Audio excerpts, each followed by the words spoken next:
Good afternoon to our distinguished audience. Welcome to the 37th episode of the JakPost Up Close, the Jakarta-Post webinar. My name is Stella Kusumawardani, Economic Team Coordinator at Tenggara Strategics, and I will be your host for this event. We would like to first extend our utmost welcome to His Excellency Mr. Suharso Monoarfa, the Minister of National Development Planning, Republic of Indonesia. Thank you, Mr. Minister, for your support and participation in this event.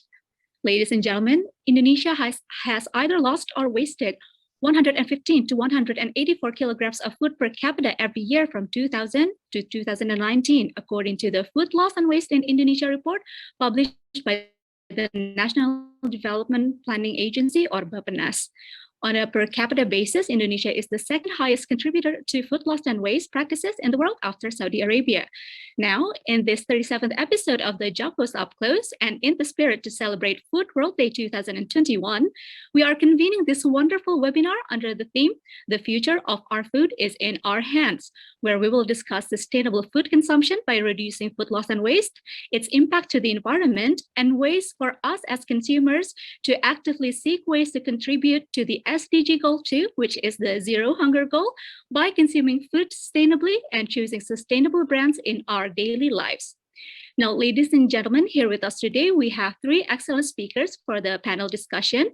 The first one is Mr. Drajat Martianto, the expert in food and nutrition policy, and Ms. Eva Bachtiar, founder and CEO of Garda Pangan, as well as Mrs. Vera Galuh Sugijanto, the VP General Secretary of Danone Indonesia. Now, ladies and gentlemen, to begin our event, let us first invite His Excellency Mr. Suharso Monoarfa, the Minister of National Development Planning, Republic of Indonesia, to give a keynote speech. To Mr. Minister, the time is yours.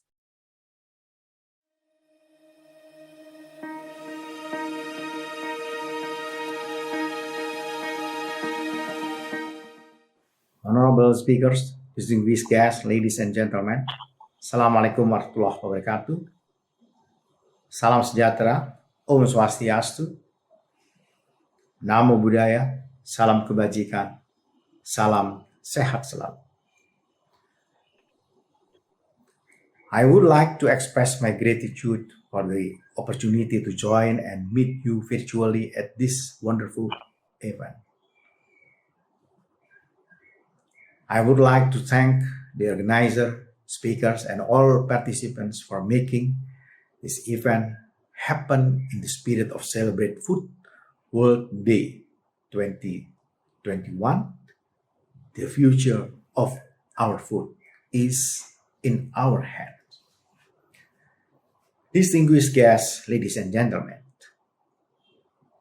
as highlighted during the UN Food Systems Summit 2021 last month, it is clear that to achieve the Sustainable Development Goals, our global food security needs to be transformed into a more nutritious, inclusive, equitable, sustainable, and resilient one.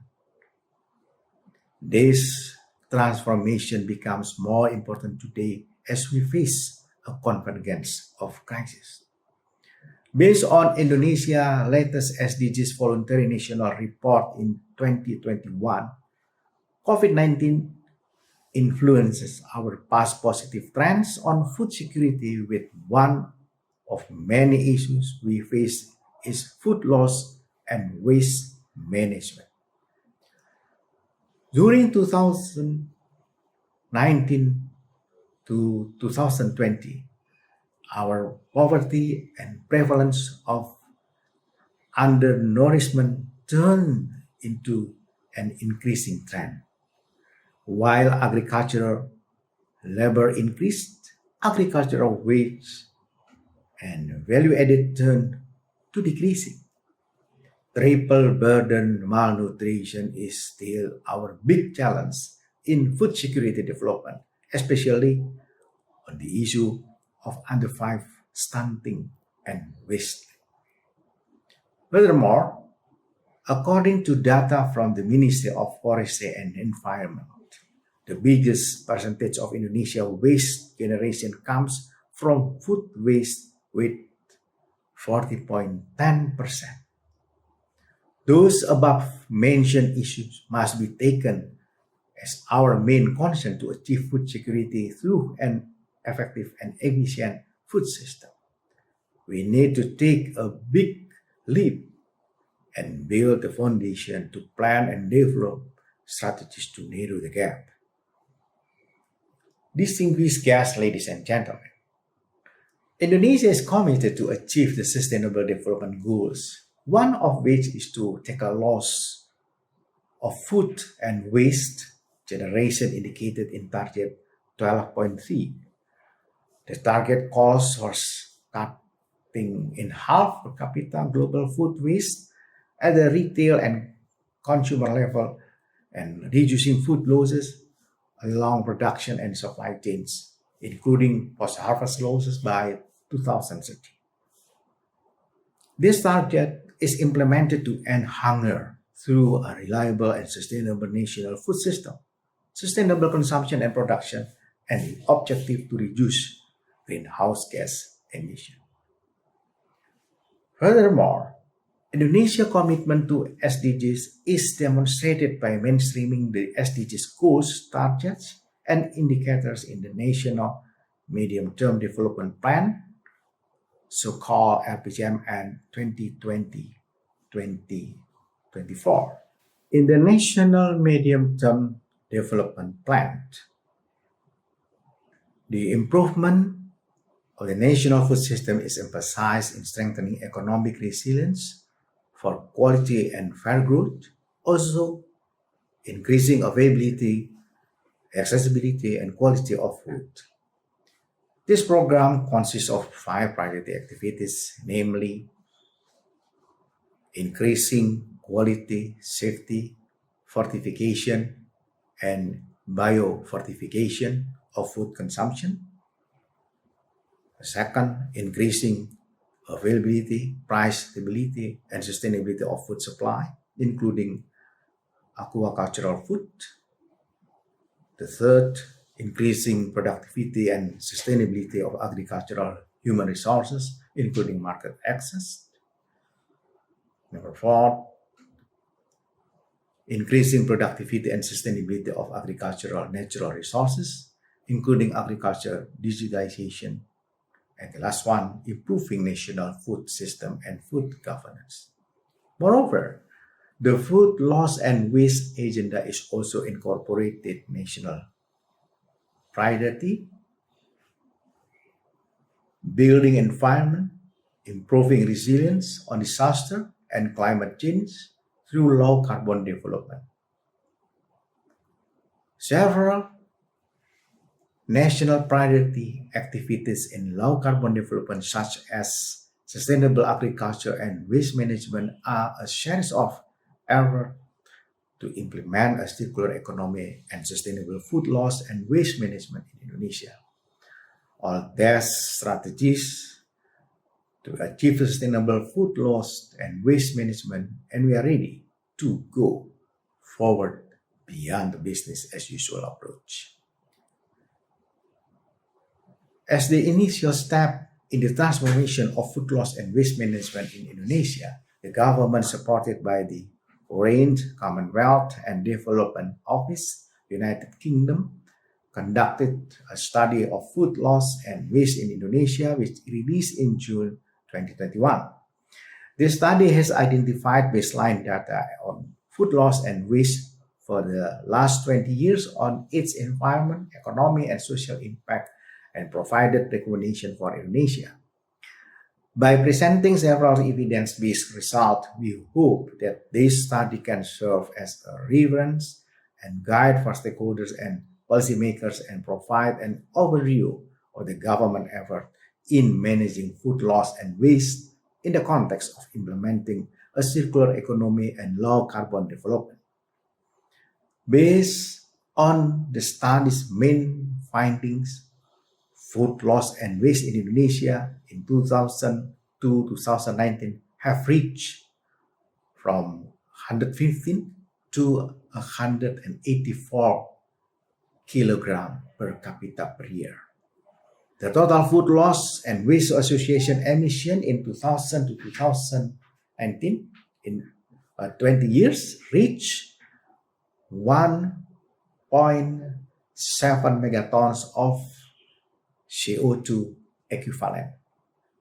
The economic loss due to food loss and waste is approximately 213 to 551 trillions per year, or equals 4 to 5% of Indonesia GDP. The number of people that can be fed from the loss of nutrition of energy from food loss and waste generation in 20 years is around 60 to 125 million people per year. As a comprehensive step in the context of implementing a circular economy and low carbon development in Indonesia, we encourage several key strategies that we can start doing. First, to conduct capacity building for all stakeholders involved in the food supply chain, including consumer behavior change. Second, to develop farmer cooperation, providing infrastructure and facilities that support the efficiency of the food production process. Third, to optimize funding for food loss and waste management, enhance food loss and waste regulation at the national and regional levels, including interagency coordination. Fourth, to promote the development of food distribution platform and food loss and waste management that support a circular economy. Last but not least, to strengthen national and regional database on FLW through studies and assessment. Distinguished guests, ladies and gentlemen, to conclude, the study that we have prepared is only the first step of a long journey in implementing food loss and waste management strategies in Indonesia. We still have a lot of homework to do together, and certainly the government cannot work alone.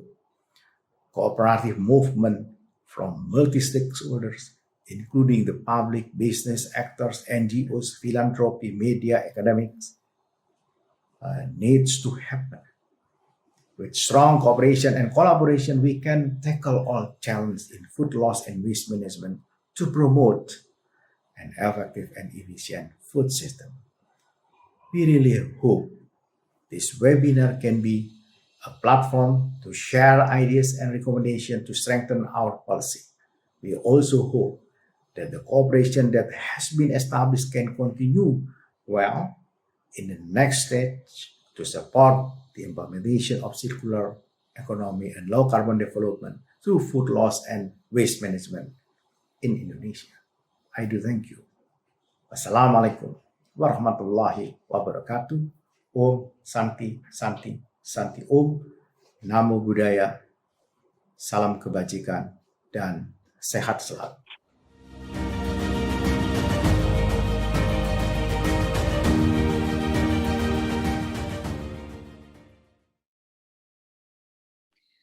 Thank you very much, His Excellency Mr. Suharso Monoarfa, for the insightful and motivating speech. Now, ladies and gentlemen, we are entering the panel discussion session. I will begin the session with introducing our three excellent speakers. Our first speaker is Mr. Drajat Martianto, the expert in food and nutrition policy. Mr. Drajat is the Deputy Chancellor for Education and Student Affairs at Institut Pertanian Bogor, or IPB. He is also the head of Policy Analysis and Advocacy Department at the Indonesian Association of Nutritionists and Food Experts, or PAGIZI. He received his PhD in Human Nutrition and Food from University of the Philippines in Los Banos, Philippines. Our second speaker, Ms. Eva Bachtiar, is the co-founder and CEO of Garda Pangan. In addition to being the co-founder and CEO of Garda Pangan, Ms. Eva is also the founder and CEO of Starsight Edukasi and the co-founder and CEO of Alang Alang Zero Waste Store.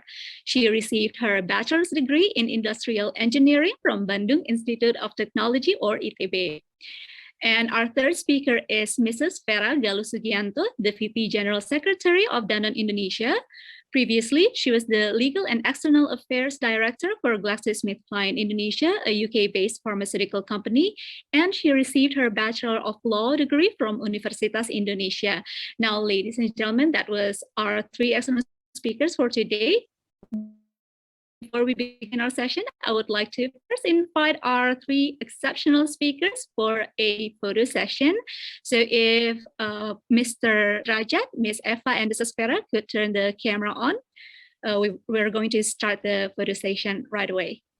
So IT team, please let me know if you're ready. All right, perfect. Now, Bapak, Ibu, we're going to start the photo session. I'm going to start the countdown. We're going to take the photo in 3, 2, 1. All right, thank you very much. Now, ladies and gentlemen, before we begin our panel discussion, I'm going to announce a brief housekeeping memo. The format of this event is a panel discussion. So we're going to have presentation and then later open the floor for questions in the last 20 minutes. And to ask your questions, please post your question in the Q&A box along with the name of the speaker whom you would like to address your question, if any, and we will address the questions to our speakers. So ladies and gentlemen, go to the Q&A box on your Zoom screen and then post your question there along with the name of the speakers if you have a certain speaker in mind to answer your questions. And this is a bilingual event, so feel free to post your question either in English or Indonesian, and the organizing committee will assist you in the translation process if needed. All right, ladies and gentlemen, let's start our panel discussion on the future of our food is in our hands. For our first speaker, Mr. Drajat, the time is yours. Okay, thank you very much, Mbak Stella. Assalamualaikum warahmatullahi wabarakatuh, all of the audience and honorable speakers. Thank you very much to Tenggara Strategics and the Jakarta-Post for inviting me to present what are the role of reducing food loss and ways to improve Indonesian food security. Please, can you help me to show the presentation? Okay, this is the title of my presentation. Is how could food loss and waste reduction contribute to achieve the food security in Indonesia? Okay, next. Ladies and gentlemen, despite the improvement of Indonesian food security, particularly in increasing food production and availability of staples food and other strategic food production in general is growing, although some commodity is still greatly depend on importation, but the situation is actually getting better. However, we have to consider that the objective of providing adequate food to the people is actually to achieve better nutritional status of the people, a better quality of life, and better health status. Unfortunately, we still have some problem of malnutrition, under and over nutrition. Stunting, for example, or in general terms in bahasa, sometimes people call as pendek or sometimes also called as kerdil, although this is not correct terminology, but maybe is understood better, yeah. So stunting is remain very prevalent. We are among the countries that have the highest prevalence of stunting. On the contrary, overweight steadily increase, particularly among the adult women, and anemia, particularly iron deficiency anemia among the pregnant women, also very high. All of these malnutrition problems actually are related to inadequate or sometimes also excessive intake in the case of overnutrition. Next. In this slide, you can see that general situation of Indonesian food security. At present, the position of Indonesia in global food security is at the 65th place from 113 countries. It was decreased from 62 in 2020, I mean. among the biggest problem is in the quantity and safety. Our quantity and safety, quality and safety is still considered as low because of lack animal food and also lack of fruits and vegetables. Availability and affordability are getting better in line with the better economic situation in the last few years. And then if we look at more detail by districts next, we found that there is a disparity in food security status among regions in Indonesia. In general, in eastern part of Indonesia, the problem of food vulnerability and insecurity are higher. As you can see at the figures, that the red color, the dark red is showing that the problem is more serious. Next. Deeper analysis showing that individually, 1 out of 12 people in Indonesia are undernourished. The energy intake was lower than the standard of dietary allowance. That is true that the prevalence of undernourishment in the last 10 years is getting better, although it is possible to worsen because of the COVID-19. But still, we have a big problem because almost 10% of the prevalence of undernourishment in Indonesia.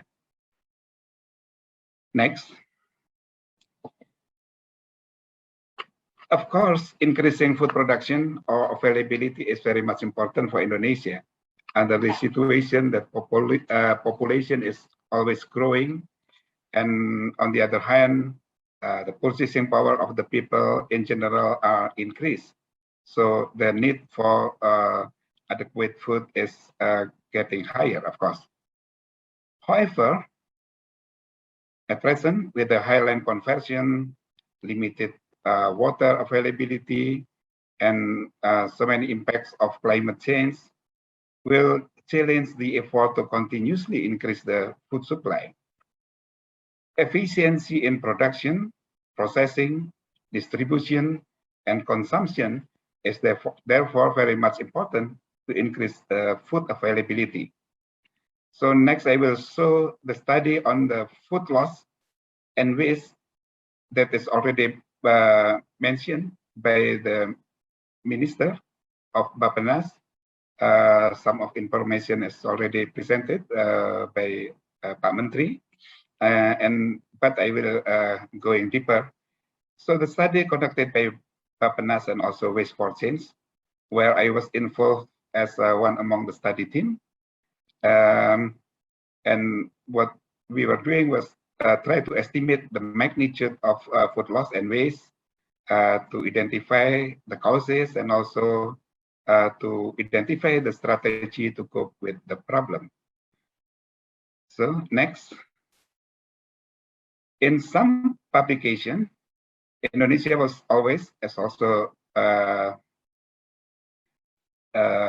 described earlier by the moderator, Indonesia was always said to be the second country after Saudi Arabia who has the higher food waste, according to the Economic Intelligence Unit research. It was said that food waste in Indonesia is about 300 kilograms per capita per year. However, we couldn't find the methodology for their assessment. And then that's why we conduct our own study. So based on our Bappenas and Waste for Change study on food loss and waste, this is not only food waste, but this is on food loss and waste. As mentioned by Pak Menteri, was only 115 to 184 kilogram per capita per year.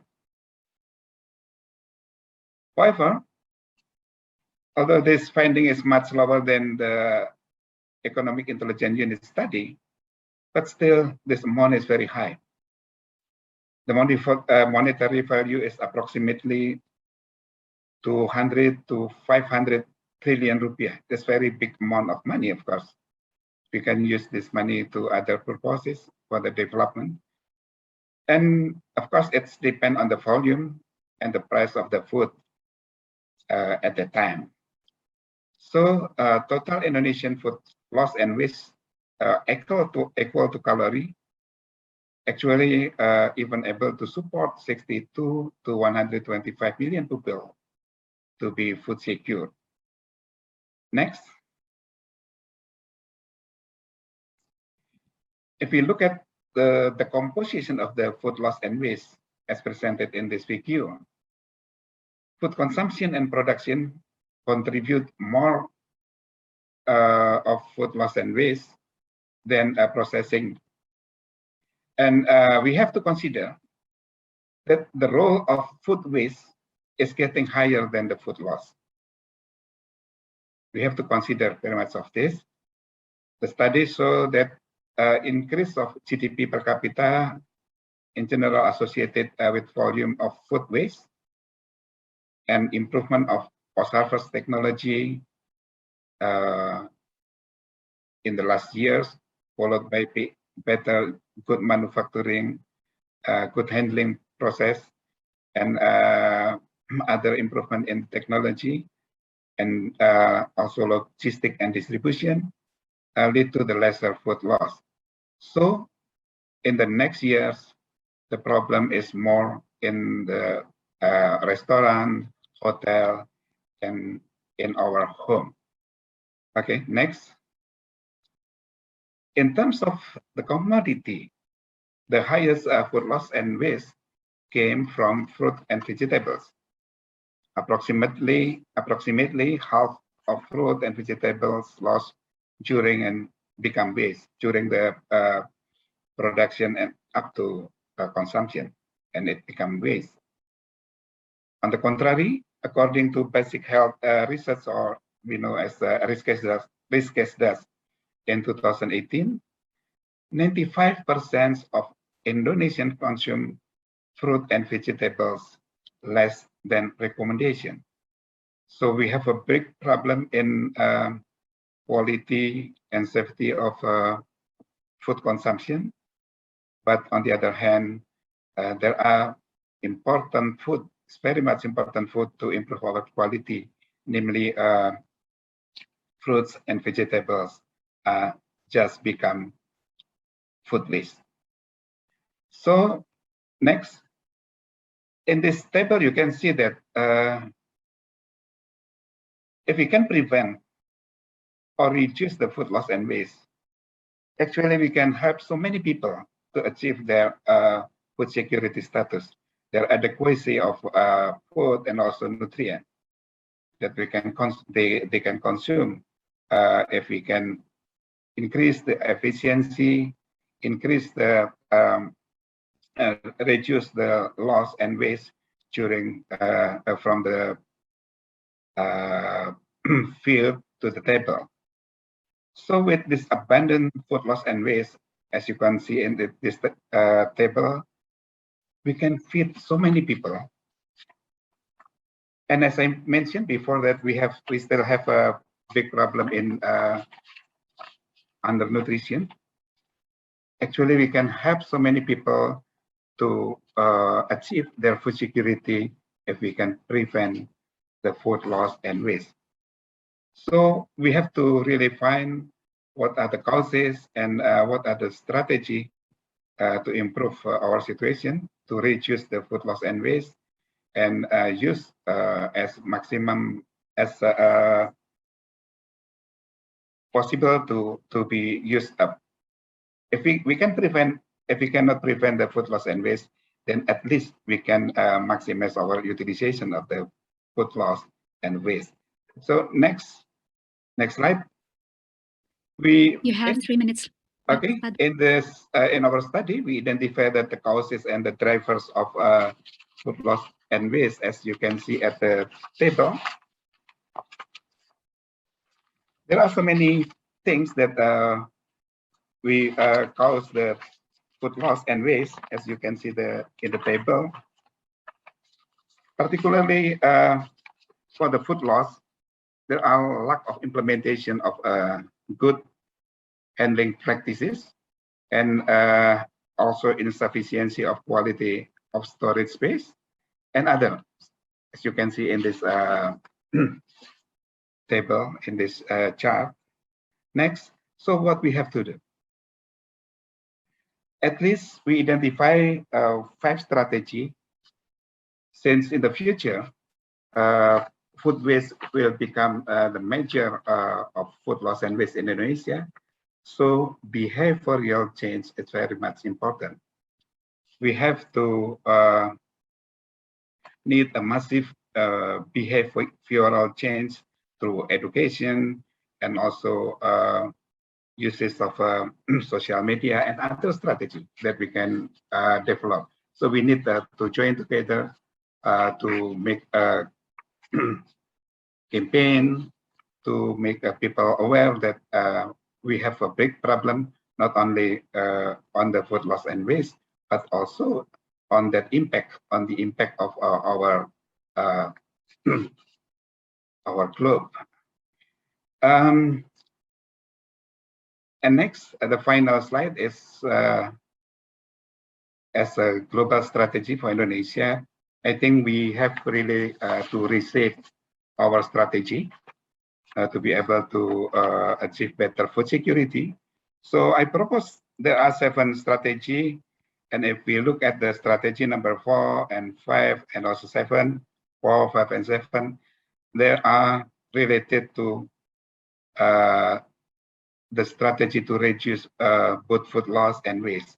So we do hope that in our next RPJMN, the medium-term strategy of the development in Indonesia, all of these things can be incorporated, can be adopted to resolve the Indonesian strategy to make a better, stronger, and resilient food security in Indonesia.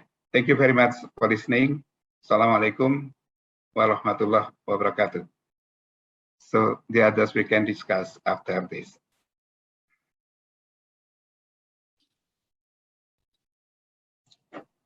Thank you, Mbak Sally. Thank you very much, Mr. Thank you very much, sir, for the insightful presentation. So, ladies and gentlemen, as Mr. Drajat has explained to us before, the food condition in our country is getting better, but undernourishment remains prevalent. The availability and affordability of food is getting better, but disparity in food security remains across the islands in Indonesia. 1 in 12 people in Indonesia is still malnourished. And so among the things that we need to do is that as a consumer, we should change our behavior by utilizing food better, and also looking at the trend where food waste is becoming more prominent as compared to food loss. That makes the role of the restaurant, hotels, and other businesses have a bigger role in solving the food loss and waste problem. And also, ladies and gentlemen, Mr. Drajat also reminded us to consume more fruit and vegetable, because apparently most of us still consume less fruit and vegetable than the level recommended. So thank you very much, Mr. Drajat, for a very practical solution for us all as well. Now, ladies and gentlemen, we would like to invite the second speaker for our panel discussion, Ms. Eva Bachtiar. To Ms. Eva Bachtiar, the time is yours. Okay. Thank you so much, Mbak Stella. Thank you so much, Jakarta-Post and Tenggara Strategics for having me. Greetings for other respected speakers, Pak Drajat, Bu Vera. Thank you, Pak Drajat. I think that was a very comprehensive presentation capturing the essence of food loss and waste problem in Indonesia. And to me, that was a fundamental step for us to be aware of the issue and be able to take a real action. So today I'm going to share about what we all can do to practice a more sustainable consumption with less food loss and food waste produced. And later on, we can have discussion further in a Q&A session. Okay.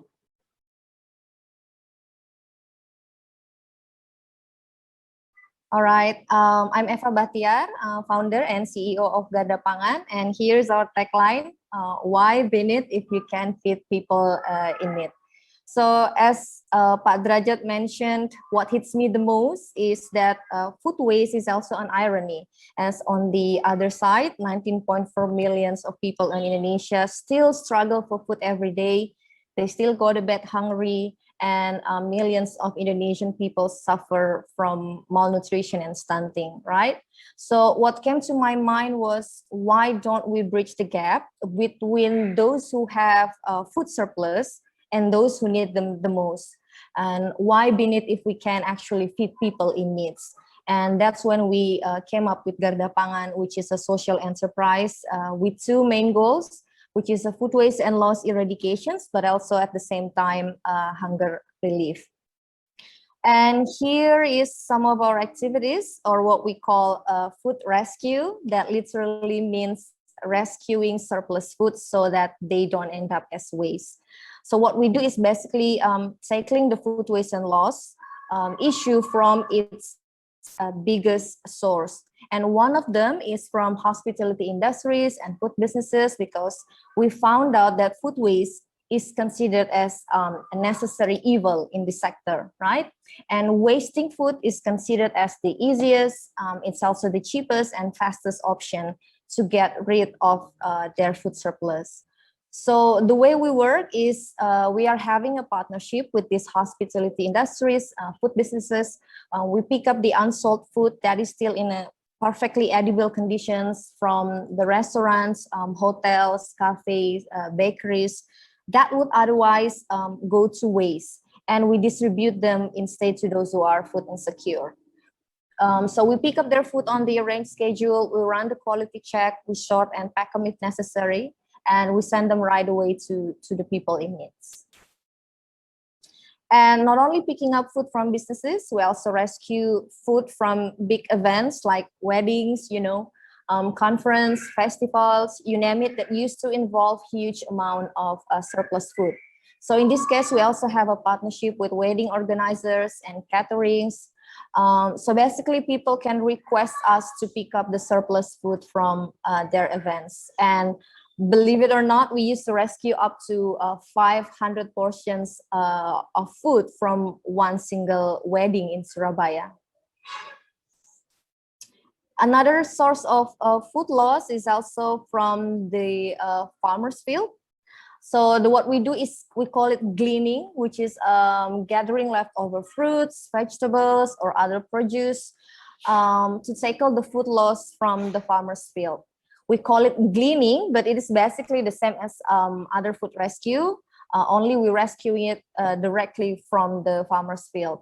And this usually happens on peak harvest season, where commodity prices plunge significantly, that even the selling price would not cover the harvesting costs. So farmers tend to choose to leave the produce rotting on the field without harvesting them. So in this picture, for instance, is when we were gleaning the cabbage in Jember. The price plunged from usually 3,000 per kilograms to only 150 per kilogram. So farmers there chose to not harvest the cabbage. So that's what we pick up as well. And then in addition to rescuing food and produce, we realized that it is also very important to spread the awareness about food waste issue and sustainable consumption to as much as individuals. So we actively roll out a creative campaign either on the street or through social media by providing useful and practical tips in reducing food waste that everyone can do in their household. We also provide a sustainable and responsible food waste management service. So this is mostly for big scale companies that used to hire a vendor to destroy a huge amount of near expired foods that is being returned. So what we do is we basically offering them a new approach that instead of you destroying food, we can actually make the most out of the food and distributing them safely to people in needs in timely manner. We also provide food waste workshops and educations to schools, offices, and communities. And then the last thing that we do is we do have a ugly produce business, because we would like to encourage people to rethink about what they consume. So here's what we call ugly.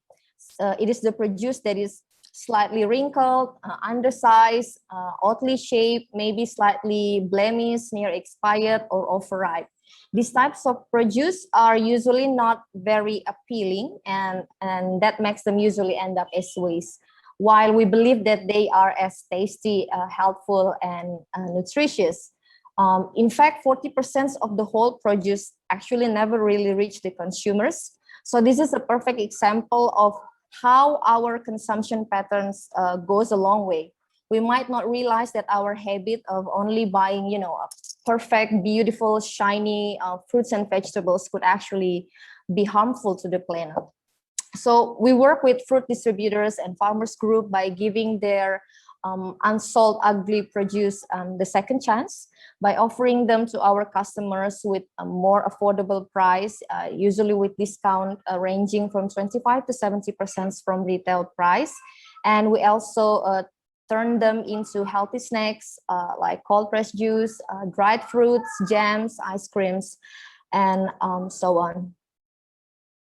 And since our initial operations in June 2017, we have rescued 183 portions of food, approximately 43 tons of potential food waste, and served 127,000 undernourished beneficiaries, and hopefully still counting. All right. But I think one thing that we need to highlight is that food loss and waste is a real issue. It is predicted that on upcoming few years, we will face food scarcity. And given all the negative impacts from food loss and waste, economically, environmentally, and socially, I think it's time for all individuals to take part of this movement.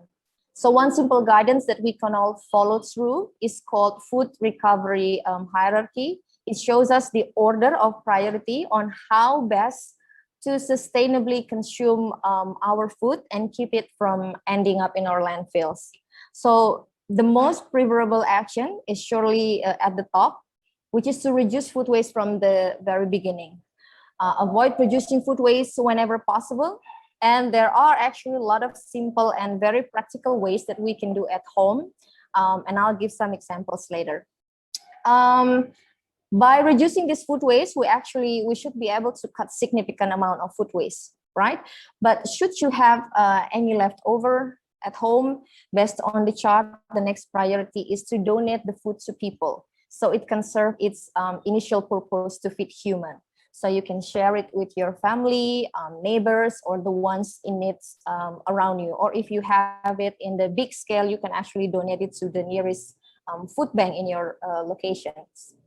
And then once the food is no more edible, the next priority is to use it for animal feeds, industrial uses, and lastly to compost bin. So always remember that our main goal is to reduce the number of food waste going on to landfill. And here are some things, simple examples of sustainable consumption and food waste reductions that we all can do at home, right? So first one is food waste audit. It is something that I highly suggest you to do. It is very easy. It is basically keeping track and what type of food that you waste, how much food that you waste, and why you waste it. And by doing it, we begin to, better understand and notice where and how much food we waste, and we can start doing something about it. And next is practice mindful buying. Only buy things that you really need. It is very helpful to create a shopping list and stick to it, because research also suggests that it is better to buy less, but more frequent, rather than buying in bulk, because it tends to make us, easier to forget all items that is stayed in our kitchen or in pantry. There are also a lot of type of food that we usually waste, but can actually be reused and repurposed into other dishes. So for example, we used to throw away the broccoli stem while it is actually as nutritious and delicious as the broccoli flower, and we can turn it into delicious crispy snack like this one, for example. And then eggshells can be turned into organic fertilizers, and your leftover rice from last night, it can be turned into fried rice. You know, if you have leftover vegetables in the fridge, it can also be turned into chapchai and so on. The same approach can also be applied if you have overripe fruits that might not look pretty, but once you turn it into delicious dish, voila, you can avoid this banana being thrown away. You can also start doing regrow from any herbs in your kitchen. For example, the leeks, just put it in the water and it can continue producing another leeks for a couple weeks ahead. If you have any coffee grounds at home, for example, you can always use it as a scrub for your body. And our fridge arrangement, although it looks very simple, but actually can also contribute either in expanding or reducing the shelf life of the food that we store in it. And then, of course, finish your food. And then, as I mentioned earlier, you can always feed your leftover foods, the non-edible ones, to feed the animal. Or you can also compost it in your compost bin. And you can also start planning the meal. It's what we call meal prep or meal preparations. So you can buy and prepare the ingredients just in the right amount without anything left. And then when you eat outside, because you are the one who is aware of your portion, always request the portion based on the amount that you think you can finish, right? If you think, if you don't think you can finish the big amount of food, then you can always request to get the half portion. Another thing that I would suggest is try to grow your own food, because it can help us, changing our perspective and relationship with our food. It's very hard to throw away our food that we, hardly grow from the very beginning. I think that's it. So next time you have your food ready before your rice, please do remember that it takes a lot of works, tremendous efforts from the farmers, the cattlemen, the traders, the drivers, the chef, the waiter, just to serve you the food, and not to mention millions of people starving out there. So the very least thing that we can do is to respect our food and start practice sustainable consumption for our people and for our planet. Thank you so much.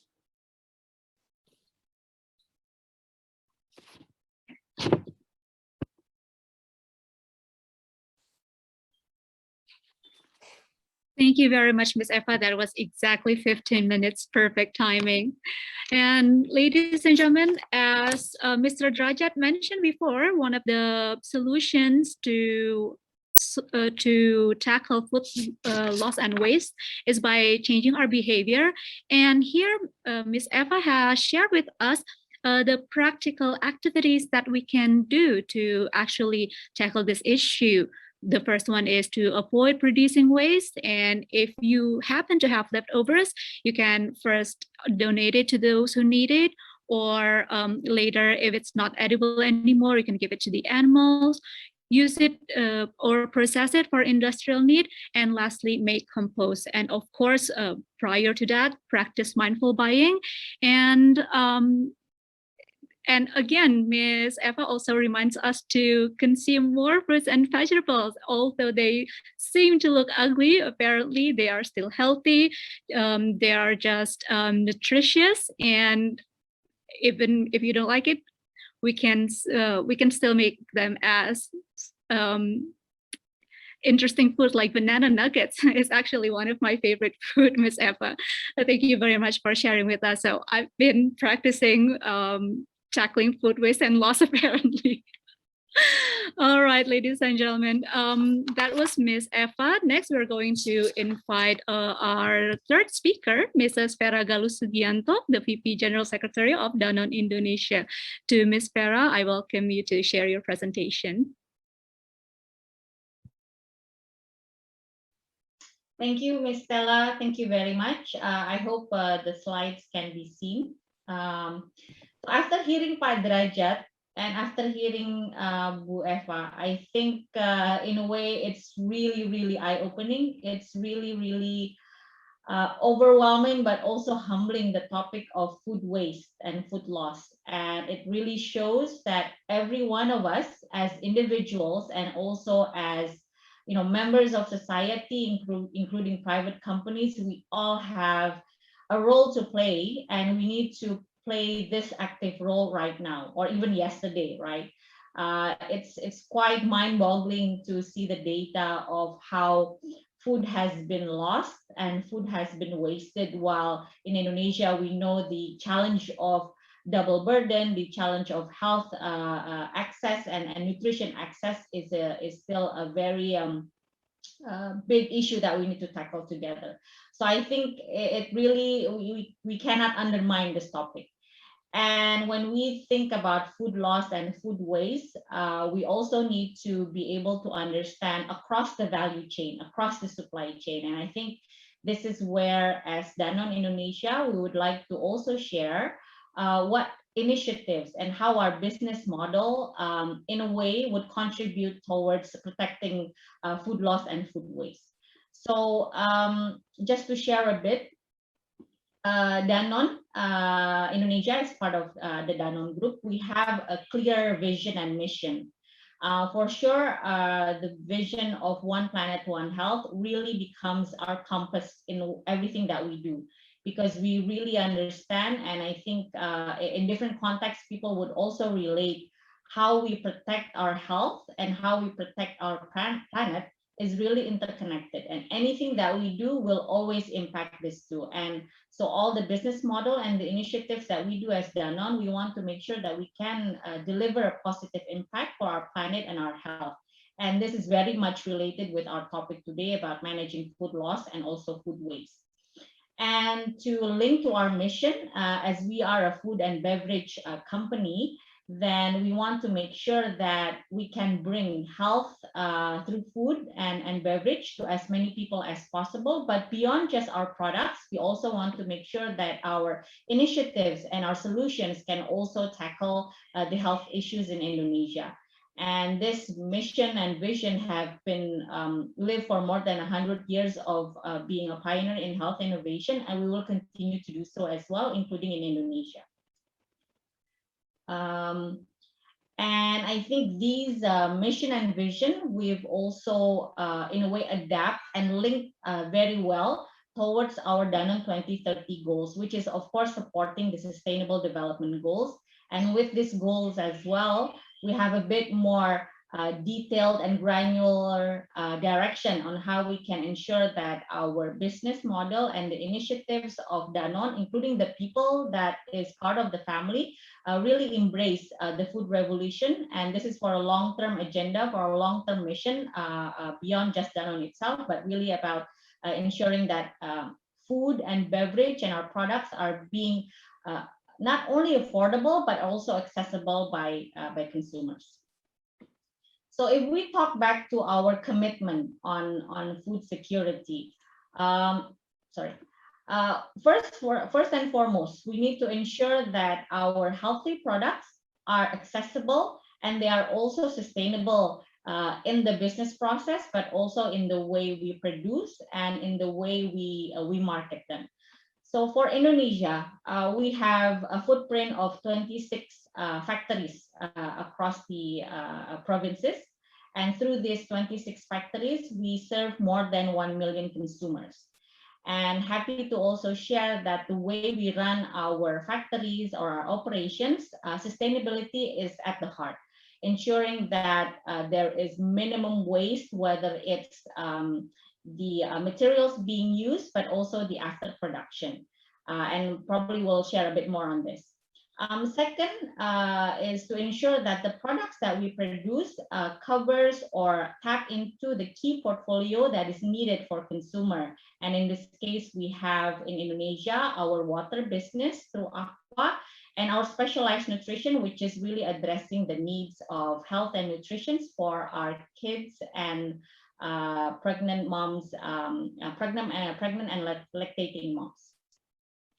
And then when we talk about consumption, we always need to also understand the packaging, right? Because then when we talk about waste, we also need to put in the mindset that waste is not only coming from the product itself, but also the after consumption, which is the packaging. And happy to share that through our brand of Aqua, we have 70% of our product category is already circular, meaning that it's the packaging itself is circular, that it's going to be used over and over again through our gallon products. But also the rest of our packaging is 98% recyclable. So I think in a way it also helps to ensure that waste, not only food, but packaging is being managed accordingly. And this is also what contributes toward the sustainable business operations that Danone Indonesia has in Indonesia. Going a bit detail on our commitment, especially when we talk about preserving the planet, preserving the health of the environment that we live in. We have 4 pillars to address, which is on circular economy of packaging. We have water stewardship.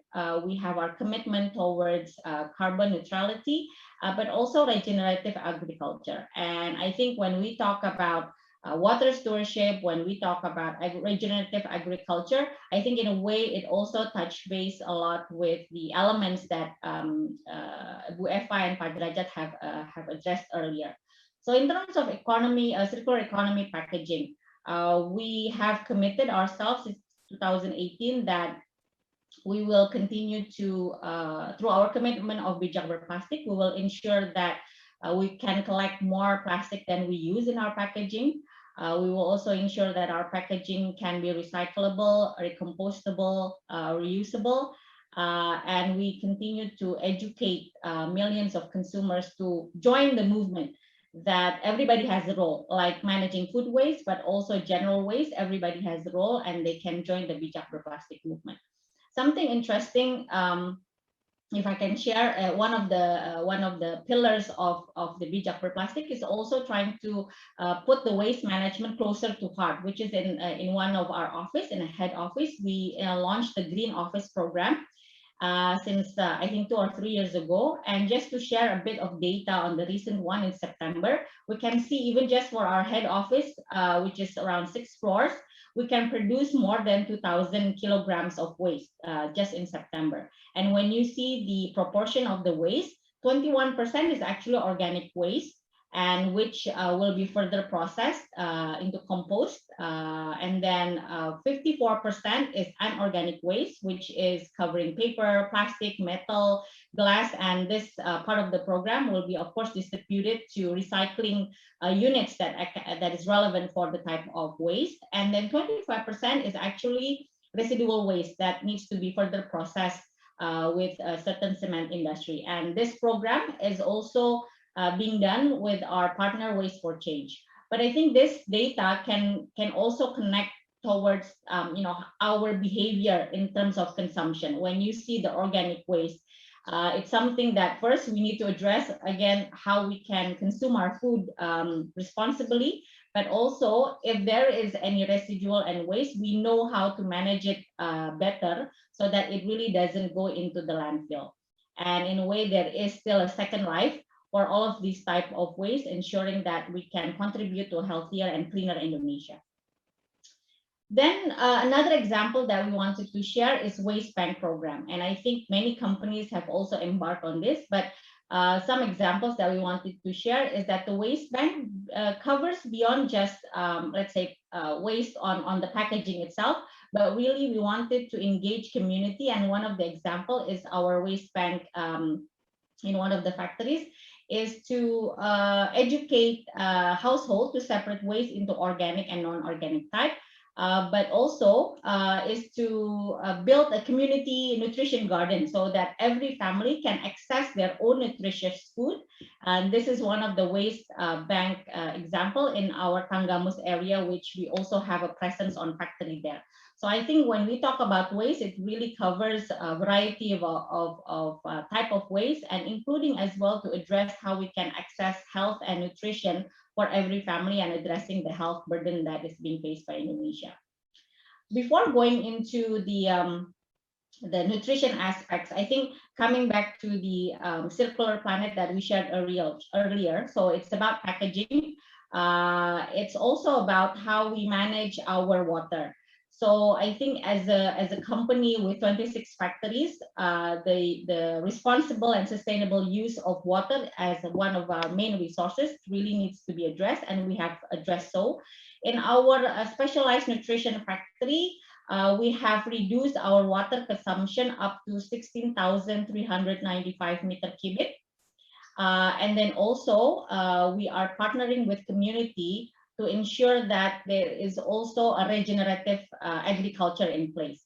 And out of that initiative, we also managed to absorb back water into our soil, more than 5 million liters. We've also provided, as part of our continuous sustainability engagement, is a water credit scheme for 45 rural villages to be able to distribute clean water to over than 54,000 Indonesians. Last but not least, along the years, and of course continuing as it's part of our core activities, then as Danone Aqua, we've planted over 200,000 trees and committed to plant more than 1,500,000 more trees in this year. Another aspects where we talk about sustainability in our operations, which of course support the sustainable products that we produce, is our carbon neutral commitment. So through this carbon neutral commitment, we have 21 factories that is in the process to have all solar panel roof being installed by 2023. And this would help to reduce the amount of CO2 production more than 60,000 per year. Not only that, we've also started to construct our biomass boiler plant using agricultural waste, and this should be in operation by Q4 2021. And to relate back to the regenerative agriculture, we have several initiatives that help the community to produce more sustainable coffee beans. We call them Kopi Tirto. We also have sustainable farming for rice. We help them produce a brand rice, healthy rice, but also sustainable farming rice called Orisa. So when we talk about managing food waste, really we need to address it from the whole supply chain. And this is some of the initiatives that we can do as Danone Indonesia. Going back to the concerns on the health burden for Indonesia, as Drajat mentioned, there are also initiatives that we do beyond just ensuring that our nutritious products are accessible by the consumers. But some of the initiatives that we've rolled out over the past years is education module on Isi Piringku, which is addressing education for PAUD and also for elementary school on how they can really balance their diet. So this is addressing not only the healthy consumption that kids should have, but also again the balance and ensuring that we also educate kids from an early age that if they consume it well and balanced, there should not be any food waste as well. And then to balance that, we also have education module on healthy hydration, or Ayo Minum Air, for kids. As we know, kids in Indonesia, in terms of hydration level, it's also below the standard. But we also understand that when we talk about health burden, especially when we talk about stunting, we sometimes miss a generation gap here, because then we need to address the teenagers, and this is where we have the GESIT module education, which is addressing teenagers, both male and female, because they are future parents. They need to understand what standards, nutrition standards that is required for them as teenagers to become parents. And of course, we hope that that will also eliminate the cycle of stunting that becomes a vicious cycle. So it's not only addressing for the first 1,000 or first 3,000 days, but also the future parents. Another one on the slide is about Warung Anak Sehat. So I think this program was initially started several years back, and we wanted to ensure that the canteen of the schools actually understand the right nutritious food for the kids. So helping the canteen ladies to actually understand what kind of serving that they need to do, but this also can be addressed the food waste as well. And with the pandemic over the past almost 2 years, then we adapted the program to actually help them to digitalize, but also understanding, not only digital promotion and marketing, but also how they can manage their income more sustainable during the pandemic, as these canteen ladies sometimes also support the economic situations of the family. So I think in a nutshell, those are some of the initiatives that as Danone Indonesia, we try to tap into to address not only the food waste or the food loss, but ensuring that affordability or accessibility of nutritious products and healthy hydration is available for our consumers, and helping contribute towards a sustainable business model that will also help the Indonesian environment, which also will link towards the healthy of the Indonesian people. And I think as a closing statement, we all have a role to play to ensure that we can choose and consume our food wisely, and make this beautiful country a much more cleaner and healthier place for us to live, and of course for the generations to come. Thank you.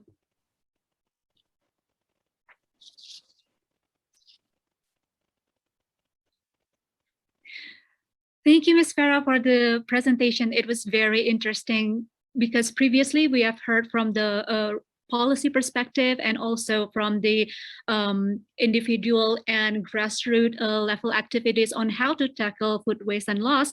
But here we just learned how the food loss and waste strategies are implemented on industrial scale.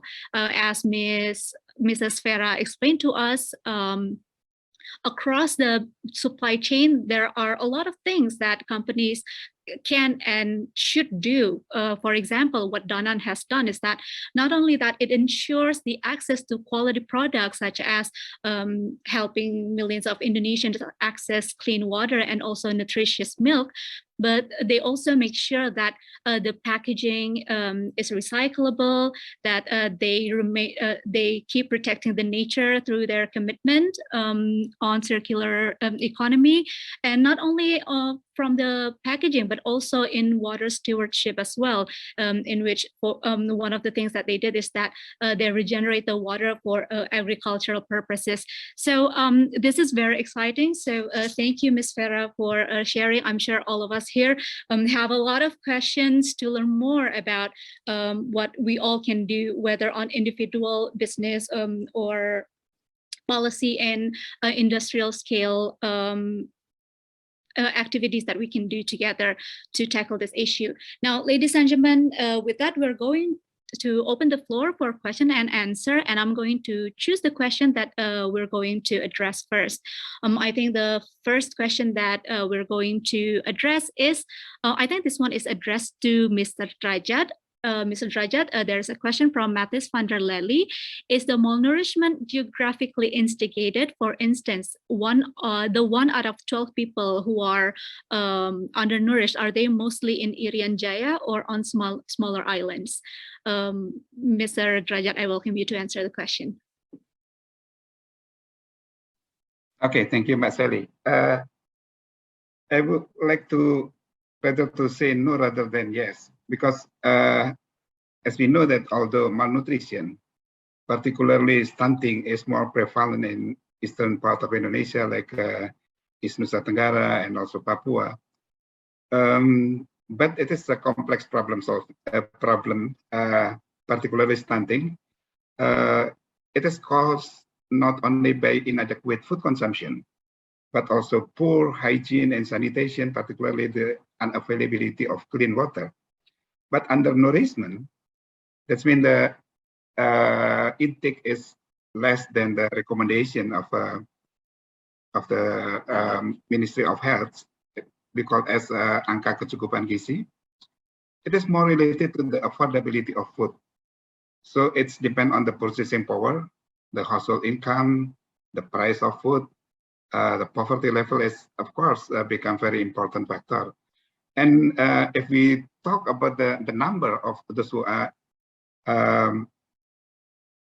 undernourishment in Java Island, the people even the number even much bigger rather than in other island because of the problem of poverty, the problem of price food, and also lower income and purchasing power is sometimes even worsen in this island.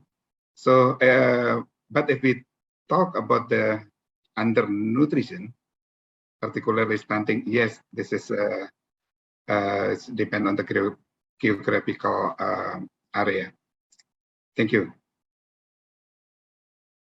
Thank you very much, Mr. Drajat. I think Mr. Drajat here has explained to us the complex nature of this issue that we're facing. Not only that location may affect the level of nourishment, but also the price of the products, and also, of course, the household income itself, and how it helps or hampers their access to nutritious food.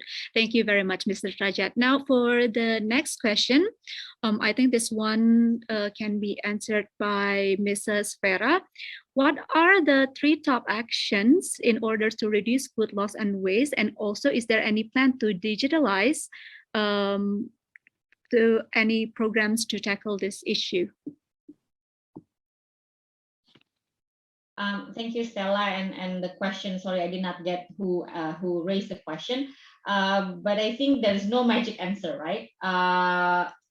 In general, to actually help and or contribute towards the food waste and food loss, first, I think we all need to be choiceful of our products and the consumption that we take. We need to understand the products have been produced and managed in a way that is sustainable.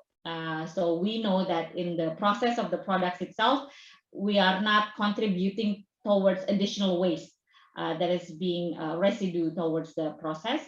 Second, I think it's really continue to educate consumers, community, and all the stakeholders on what is the healthy and balanced diet and consumption, because that also will, in a way, not limit, but we can consume effectively, efficiently, and also at the right level of consumption, and help to reduce food loss and food waste.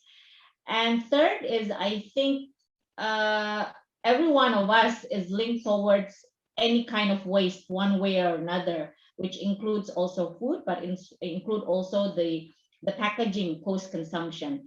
And we will continue to inspire and invite all consumers and public out there that we can manage our waste much more effectively. You can join our Bijak Berplastik. We can understand the type of waste and how to manage them. We can also pick the type of product that actually has more sustainable packaging. So we have a role to contribute towards a healthier and cleaner Indonesia. So I think probably that's the top 3 actions that we can continue and consistently do and invite people to join. Digitalize. I think what Garda Pangan has done is really inspiring. And what we can do as Danone Indonesia, we have also connected our process to help consumer or facilitate consumer easier to collect and manage their packaging or waste much more easier is through digital. So we've worked with digital application partner, one of which is Octopus, where they can also connect how packaging waste can be collected after consumption, but also other e-commerce platform that can also help consumers to manage their waste much more easier through digital application, and they can trace as well where their waste will end up, and it will not go into the landfill. So I think those are some of key questions key answers that we can share towards the answers being raised. Thank you very much, Mrs. Vera. So, ladies and gentlemen, there has been movements on the digital platform to manage waste. So we all can participate in that. Perhaps Ms. Eva wants to add in this question as well. Oh, it happens to be delivered by Krisman Oposunglu from Tokyo. So, Ms. Eva, your version of top 3 actions to reduce food loss, and maybe you want to share more about digitalization in tackling this issue. Thank you, Mbak Stella. I think the answers from Bu Vera really covers it all. But from our perspective as an organization that directly works with food loss and food waste, we do think that we do need so much collaborations between a lot of parties, communities, also with the governments and other parties as well. So companies, hospitality industries, food businesses, need to really rethink about their food wastage. They really need to see that their food wastage actually is harmful to the planet, and start doing something about it, right? And then the government, I think their role is to create rules and regulations and public policies that can cover this problem, because I believe that Indonesia also still doesn't have a proper rules and regulations about food loss and waste. So that will be also an advantage for us if we do have that kind of regulations. And I still think that it is also very important for many individuals to start taking actions from their, from the circles that they can influence. So start making changes from yourself, from your families, from your friend, and then, continue doing it for the bigger circle, for your community, for your society, in your campus, for example, and so on. Thank you very much, Ms. Eva. So, ladies and gentlemen, there are a lot of things that we can do to tackle the food waste and loss issue, whether they're on the individual level or from the collaborative activities as well. And of course, regulators can also help by making policies that support us in protecting our planet from increasing food waste and loss. So ladies and gentlemen, I hope that answers your question of several things that we can do to tackle food waste and loss: mindful consumption, managing waste. Now we're going to move to the next question. I think this one can be answered by Mr. Drajat. A question from Resti Kurniatria Stanti. Our farmer and household has mindset to produce more food or harvest to boost their income. But today, many of the food that they plant just ends up being waste. And the sustainable farming and sustainable diet is just popular in many millennials. So what should we do about it? Okay, thank you very much. So of course we have to help the farmers first with the accurate data of the price, for example, and the requirement of the food month by month, so the farmers can make a plan better. And also there should be a regionalized food production. So not everybody plant, for example, chili at the same time. Then during the what we call as panen raya, the price will drop. And the second, of course, we need to strengthen the partnership between the farmers organization and also the what do you call the factory that they use the or industry that use the raw materials from the farmers on the long-term base. So the price will be stable, so it can stabilize the price and guarantee the good price that can be received by the farmers. And then we also have to think about the product subsidy if it is possible, because it will be very much costly. It will be very expensive for the government, but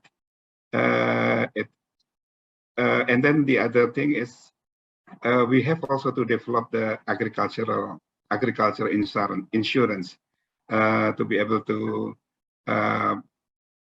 guarantee for the farmers to they will receive the money if they get a loss, etc.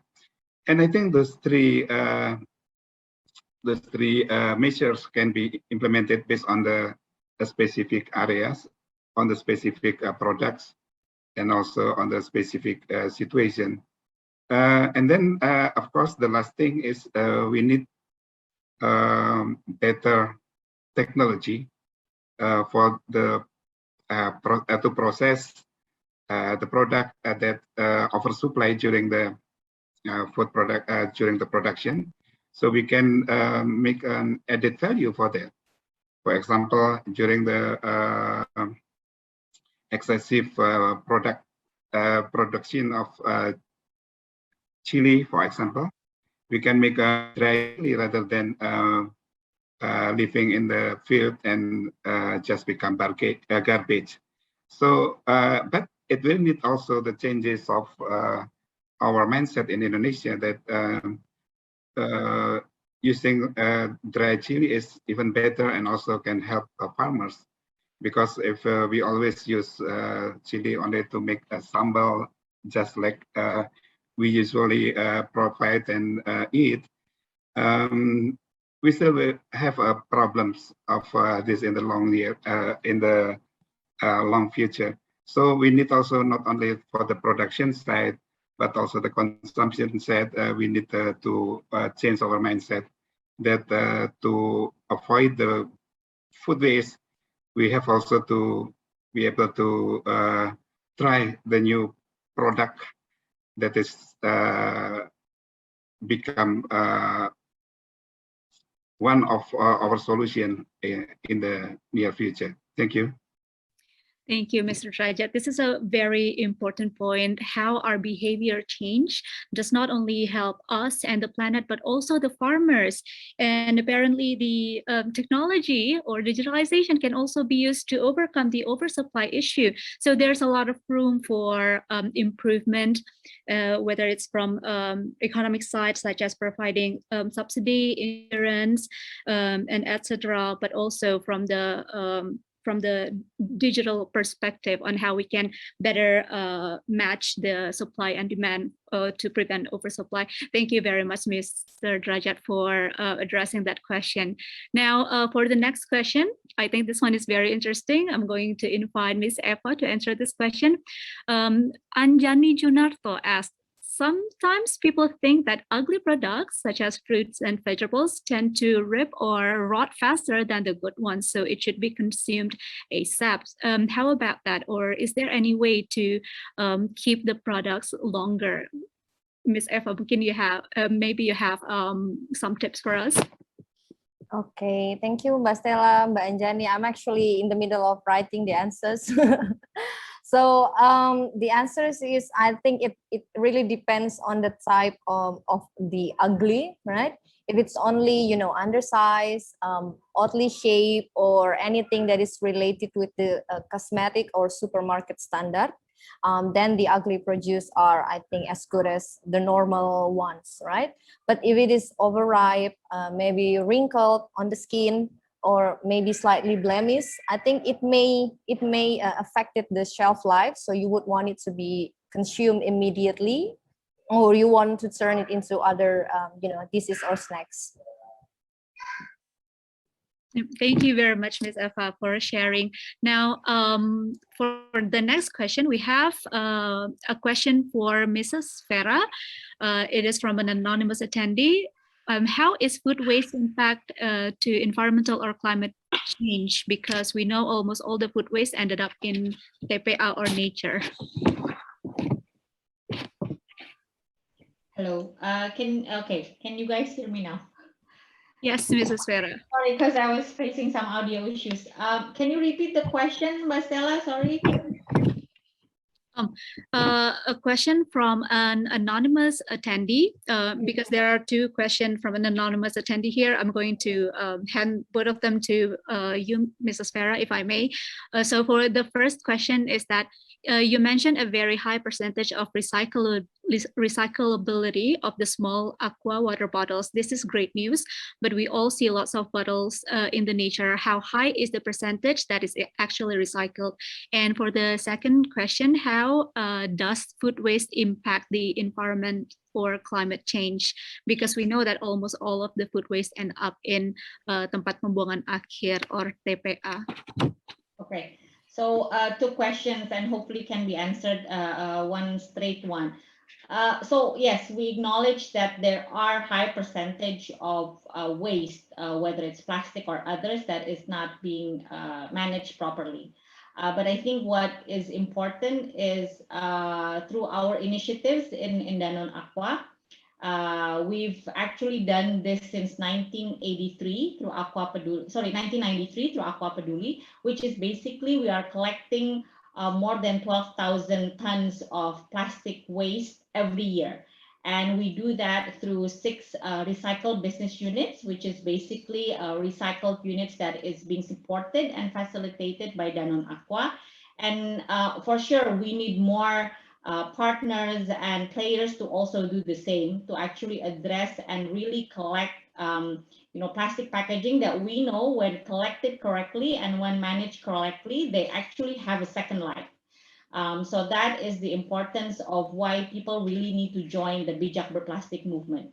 And because before it goes into the recycled business units, every one of us as consumer, we have a role to play to really start from our household to segregate our plastic or our waste, because then that will also help when it goes into the collection centers. It's already being segregated, and we can already tap into which types of waste that can be channeled through recycling, that can be channeled through composting, or that can be channeled through energy, right?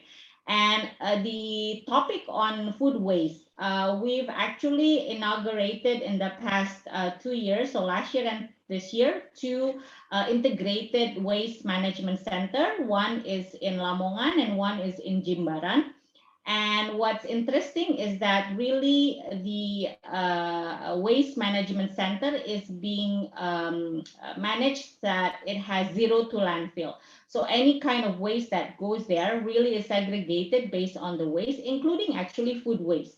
So with the fact that if there are residual of food waste that comes into the center, it will certainly will not land into the actual landfill because it's being managed so that it can be composed. And there is already partners being connected to ensure that the compost is being picked up and being used.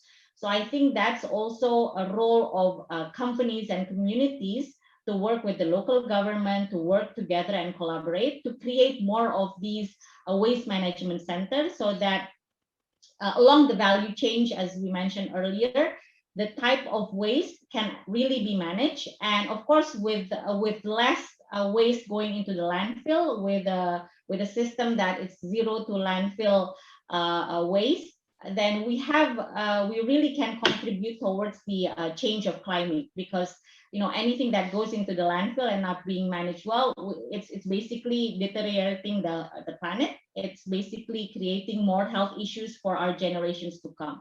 So again, please join us along with other partners to really step up on our Bijak Berplastik movement, because it really is addressing beyond just the food waste, but also the climate change. Thank you very much, Mrs. Vera, for sharing. Now, ladies and gentlemen, Mrs. Vera just invited us to join the Bijak Berplastik movement to manage our waste. So there you go. Mrs. Vera just offered us a solution. Now, ladies and gentlemen, we have so many questions here because the discussion has been exciting, but due to time constraint, unfortunately, I have to pick one last question, and I will pick a question by an anonymous attendee, but I think this is a very important question. If you want to donate edible foods, where is the food bank located in Tangarang area? Perhaps Ms. Eva or Mrs. Vera want to share some of the food bank locations around perhaps Jabodetabek. Ms. Eva first, perhaps? Yeah. All right. Thank you. If you are in Jabodetabek area, I think there are 2 food banks available in that locations, but I think they're not in Tangerang. I'm not sure, but you can check Food Bank of Indonesia and Food Cycle. They are in Jakarta.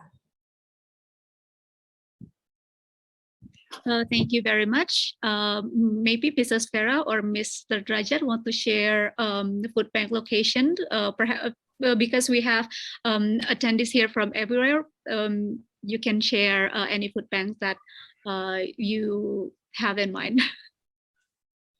Sorry, I do not have any information about that, particularly in Tangarang. All right. Thank you very much. Ladies and gentlemen, that was our question and answer. Before we close our session, I'm going to invite our excellent speakers here to give perhaps 1 to 2 sentences for a closing statement. I'm going to start first from Mrs. Vera. Mrs. Vera, if you may give your closing statement for us. Okay, closing statement. So I think we don't undermine the issue on food waste and food loss. Any one of us and as consumer and as a member of a society have a role to play with. And for us in Danone Indonesia, we continue to preserve our commitment to have a sustainable business operations that can help address waste management, including food waste and food loss across our value chain. And so we invite everybody to really choose and consume our food wisely and sustainably. Thank you very much, Mrs. Vera. Now I would like to invite Ms. Eva for the closing statement. Okay, thank you, Mbak Stella. So yeah, I think in reducing food loss and food waste, I've been mentioning it a couple of times now. I think the first one, awareness, is very important, and I think that's why we have Pak Drajat and other researchers. We need to have more and more data available about our food loss and food waste conditions in Indonesia, so we can start taking action about it. And then number 2 is collaborations among the whole parties, institutions, individuals, and governments. I think that's very important. And the number 3 is start taking action right now. Thank you. Thank you very much, Ms. Eva. Now last, Mr. Drajat, please, for the closing statement. Okay, to reduce food loss and waste, this is the responsibility of everybody. So each of us has responsible to reduce, particularly food waste, and take everything moderately. So the problem with food waste is because you buy too much, you take too much, and then going to waste. So if you have any surplus, just give it to the needy groups, and I'm sure that it will strengthen our neighborhood, the social environment, and we become a strong community because of this. Okay, thank you. Thank you very much, Mr. Drajat.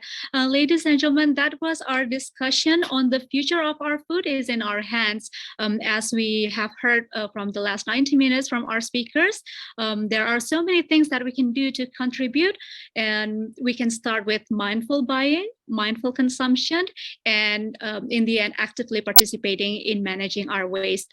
Ladies and gentlemen, it was an honor for me to moderate the session in this 37th episode of the JakPost Up Close. It has been very insightful, and I hope we can learn a lot from this session. And also, please remember, as Mrs. Vera invited us all before, please join the Bijak Berplastik movement to manage our waste. That is all from us, ladies and gentlemen. My name is Stella Kusumardani. Thank you for participating in our event, and I hope we will see you again. Thank you very much.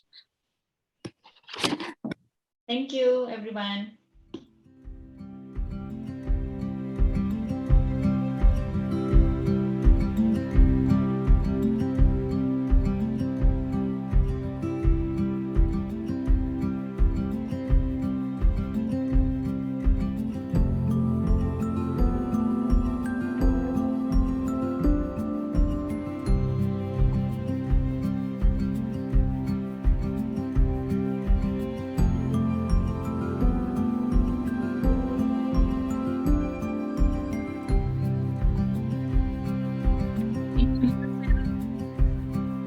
Pak Drajat.